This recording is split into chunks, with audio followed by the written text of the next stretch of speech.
On est en train d'assister à une véritable série Netflix autour de l'équipe de France. Entre le fait que Mbappé ne soit pas là, la relation Deschamps-Mbappé qui est sur le point d'exploser, la gestion de Didier Deschamps depuis un certain temps, pas mal de mecs au sein du groupe équipe de France qui se sentent isolés, pas à leur place, pas au niveau, etc. etc.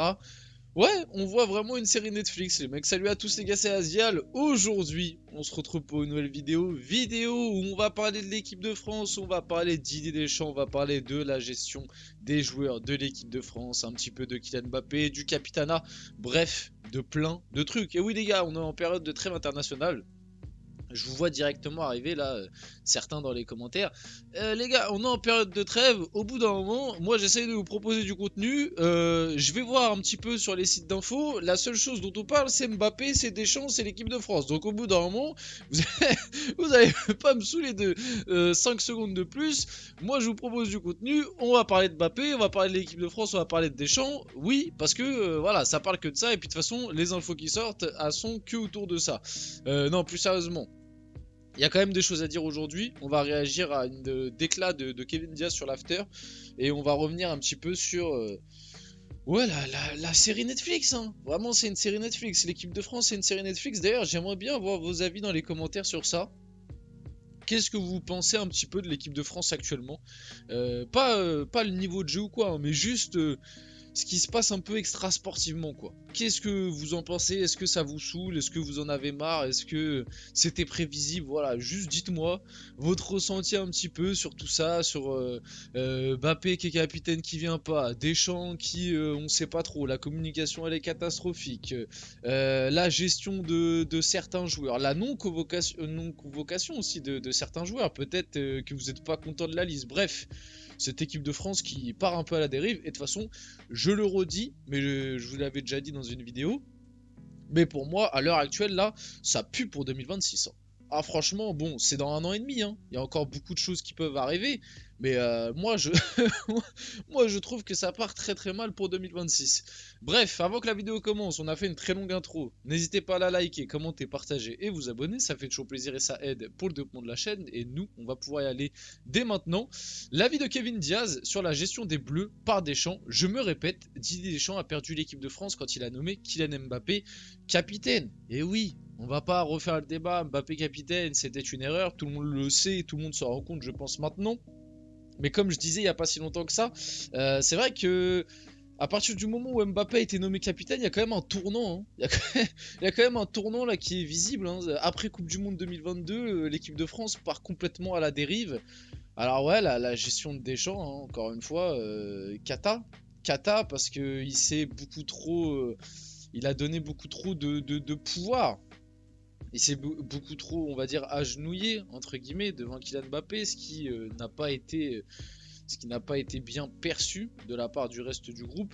Et en fait, comme je l'ai toujours dit, ce genre de privilège, quand t'es bon, ça passe. Quand tu fais ce genre de privilège avec le joueur qui fait gagner l'équipe, ça passe. Enfin, ça passe. Ça peut, même dans ces moments-là, créer des problèmes. Mais on va dire que c'est un peu mieux toléré que lorsque tu fais ça à un mec qui, comme à l'heure actuelle, n'est plus trop au niveau, en plus de ça, ne vient pas, ne prend pas forcément ses responsabilités, des responsabilités qu'il a réclamées en plus, et ça a causé le départ de pas mal de mecs. Mais même au-delà de juste le cas Mbappé, on peut élargir un peu. Quand tu vois tout ce qui sort en ce moment, quand même, moi je me dis que je trouve ça complètement dingue qu'on n'essaye pas d'agir un peu. Est-ce que ces derniers temps, il y a eu une sélection où il y a eu autant de problèmes, quoi? Moi, je vous pose la question en vrai. Il y a peut-être un peu la Belgique. C'est vrai que la Belgique, j'avais eu passer quelques trucs comme quoi c'était bien folklorique là depuis un certain temps, depuis Tedesco, avec Courtois qui vient pas. Là, je crois, c'est lors de ce rassemblement ou le dernier où De Bruyne et je crois c'est là actuellement De Bruyne et Lukaku ils ont pas envie de venir. Enfin bref. Je crois la Belgique aussi c'est pas mal en termes de en termes de folklore. Je crois c'est pas mal mais sinon, à part ça, ouais, moi je vois pas d'autres sélections où il y a autant de problèmes. Honnêtement, là, l'équipe de France, il n'y avait pas eu autant de soucis en interne, mais sur plein de trucs. Parce que là, on s'attarde beaucoup sur Deschamps Mbappé, mais comme on en avait abordé vite fait le sujet dans une précédente vidéo, il y a aussi le cas Théo Hernandez, il y a aussi le cas de la liste. Parce que mine de rien, du coup, les listes, on en parle un peu moins parce on s'est focalisé sur Mbappé. Mais tu vois, genre par exemple, la présence de Lucas Chevalier, très bien. Mais la déclat de Didier Deschamps sur Lucas Chevalier, moi je la trouve scandaleuse. Tu vois, je trouve qu'on n'est pas assez revenu dessus, par exemple, parce qu'on s'est beaucoup focalisé sur les infos, les avis et tout, sur la non-présence de Mbappé, ce qui est logique, parce que c'est le capitaine, c'est le meilleur joueur, etc. Et on sait que médiatiquement, ça pèse beaucoup. Mais Lucas Chevalier qui vient et Didier Deschamps qui dit ouais, bon, bah il vient, mais c'est parce que Areola il est blessé, sinon en gros il serait pas venu. Tu vois, je sais pas exactement ça qu'il a dit, mais mot pour mot, ça veut littéralement dire ça. Moi, je trouve ça complètement dingue de ce genre de déclat. C'est en gros limite. Et même, est-ce que vous avez vu les vidéos passer un petit peu? Les vidéos, elles sont lunaires, les gars. Genre vraiment, on a l'impression que Deschamps, il est dégoûté que Chevalier soit là. Je ne sais pas pourquoi, je ne comprends pas. Alors oui, après, je veux bien comprendre, ça reste un troisième gardien. La base d'un troisième gardien, c'est juste la cohésion. On sait très bien que le troisième gardien, il va quasiment jamais jouer. Ok, maintenant, moi j'aime bien quand même l'idée de me dire que les trois gardiens qui sont convoqués en équipe de France, c'est les trois meilleurs. Même si c'est vrai qu'historiquement ça n'a pas toujours été le cas. Mais Lucas Chevalier pour moi il mérite. Enfin, j'ai pas l'impression que Lucas Chevalier ce soit un sale type qui peut mettre une sale ambiance dans un vestiaire. Donc ok, Areola il est là depuis longtemps. Ou à la limite, bon je sais que ça va pas plaire aux Lensois, mais à la limite sinon enlever Brice Samba. Parce que Brice Samba il arrive sur la fin. Il a 30 ans passés si je me trompe pas, ou en tout cas il a la trentaine. Ça veut littéralement dire la même chose là ce que je viens de dire. Enfin, il a 30 ans ou plus, si je me trompe pas. Brice Samba, bon, on se doute bien qu'il passera pas devant Maignan. Alors que Chevalier, il est en train d'exploser, il a 22 ans. Voilà, tu autant construire l'avenir avec Maignan Chevalier, une sorte de petite concurrence, ou même si tu laisses Maignan en 1, t'as Chevalier en 2, tu sais qu'il va pouvoir grandir avec cette équipe de France, et en 3, si tu veux garder Areola parce qu'il est là depuis longtemps et qu'il met une bonne ambiance, bah garde Areola, mais du coup, ce serait plus logique, je trouve, d'enlever Brice Samba. Bon, voilà, on a fait un petit débat, petit débat gardien de but. Bref, je pense qu'on en a fini avec ça. Vrai, j'ai pas grand chose de plus à rajouter, hein. Oui, Deschamps. L'équipe de France a commencé à se perdre à partir du moment où Mbappé a été nommé capitaine, comme quoi c'est jamais la faute de Kylian, hein, c'est quand même important de le rappeler, non, parce qu'il y a encore des mecs qui t'expliquent que non, c'est pas de la faute de Mbappé, c'est la faute des autres, c'est jamais de la sienne.